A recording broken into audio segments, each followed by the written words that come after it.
Spanyol di tahun 1930-an adalah negara yang penuh kontras.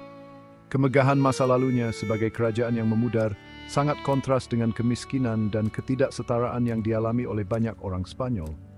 Pedesaan Spanyol sebagian besar tetap agraris, dengan pemilik tanah kaya memegang tanah yang luas, sementara kota-kota menyaksikan munculnya industrialisasi dan kelas pekerja yang tumbuh.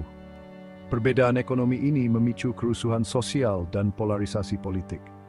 Republik Spanyol kedua, yang didirikan pada tahun 1931, mewarisi negara yang bergulat dengan identitasnya. Reformasi Republik, termasuk redistribusi tanah dan sekularisasi, ditentang oleh kekuatan konservatif termasuk gereja dan militer. Lanskap politik Spanyol menjadi semakin terpecah, dengan kaum Republik sayap kiri, sosialis dan anarkis dengan kaum nasionalis sayap kanan, monarkis dan gereja Katolik. Panggung telah disiapkan untuk konfrontasi yang akan memecah belah bangsa. Pembunuhan pemimpin oposisi sayap kanan José Calvo Sotelo pada Juli 1936 terbukti menjadi katalis Perang Saudara Spanyol. Pembunuhan itu yang dilakukan oleh garda serangan sayap kiri menyulut bom waktu ketegangan yang membara.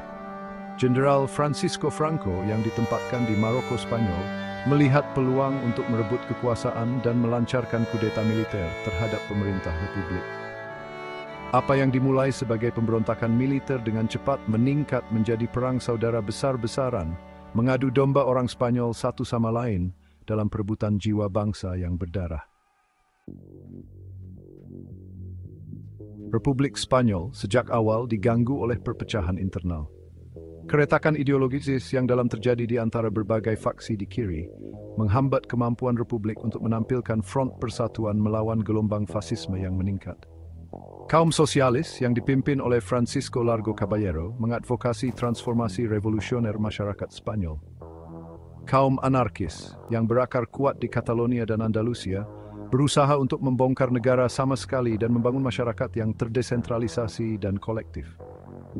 Pemerintah Republik yang awalnya dipimpin oleh Niceto Alcalá Zamora yang moderat, kesulitan menahan pengaruh elemen-elemen radikal ini yang semakin besar. Sementara itu, kaum kanan yang bersatu dalam menentang Republik menemukan pemimpin yang karismatik dan kejam dalam diri Jenderal Francisco Franco. Pengalaman militer Franco ditambah dengan ambisinya yang tak tergoyahkan menjadikannya musuh yang tangguh.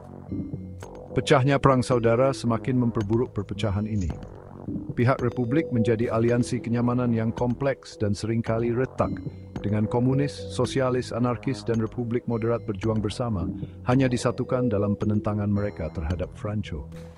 Kurangnya kohesi dan kesatuan tujuan ini pada akhirnya akan terbukti menjadi kerugian yang signifikan bagi Republik.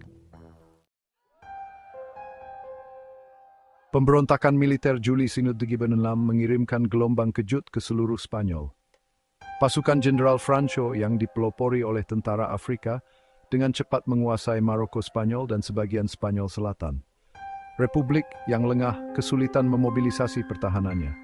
Para pekerja dan petani yang dipersenjatai dengan senjata apapun yang dapat mereka temukan turun ke jalan untuk melawan kudeta tersebut.